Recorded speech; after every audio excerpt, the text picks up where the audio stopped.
Hi, Graham, Sarah from The Upcoming. Such a pleasure to have you here with us tonight. I guess people who haven't already been playing the game aren't familiar with Fallout. Can you set the scene for us? What can they expect from the show? Well, I mean, the first time I played a Fallout game, I also had not played a Fallout game, and I liked it. So I hope the experience is the same, which is confusing, mysterious, and interesting, and also just very weird. It's a very weird world. Of course, Jonathan Nolan, already experienced with adaptations with The Dark Knight, world building with Westworld. You knew you were going to be in safe hands, but what was it like working with him and seeing him put this onto the screen?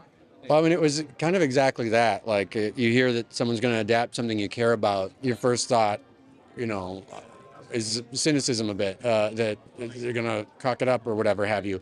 But I think knowing that it was Jonah who had the IP for this and had been talking with Todd, felt like, oh, this is going to be a good version of it. That made us very excited to work on the show.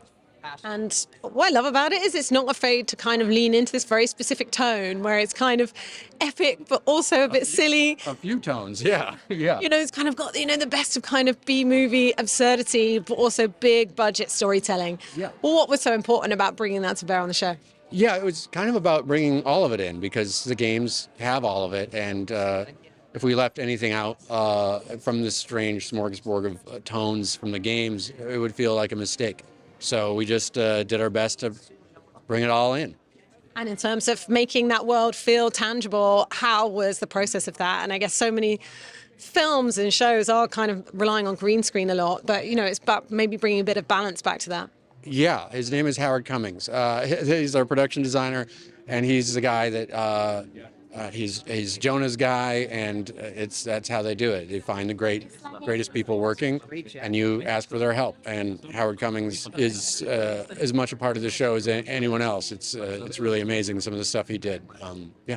And in terms of this amazing cast from Ella, Aaron, Kyle, Walton, what was it like seeing them take on these characters and really run with them? We just kept getting lucky in the casting process. It was amazing. Walton came on before he'd even read a script. It was in a Zoom conversation.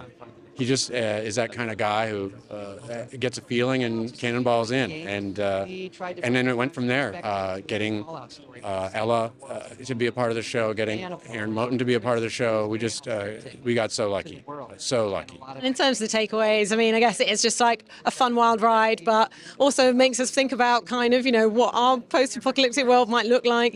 Maybe reflecting on the have and the have-nots in terms of the contrast between those with the privilege in the vaults and those sort of like left to their own devices in the wasteland. So what do you think people can take away? Yeah, I mean, all of that would be great. My main hope is that people enjoy watching the show. Takeaways and all of that's extra. And if I would love nothing more than for people to be parsing the meaning of various choices we made along the way, because that would be fun for me. Fantastic. Really enjoy the night. Thanks for your time. Cheers.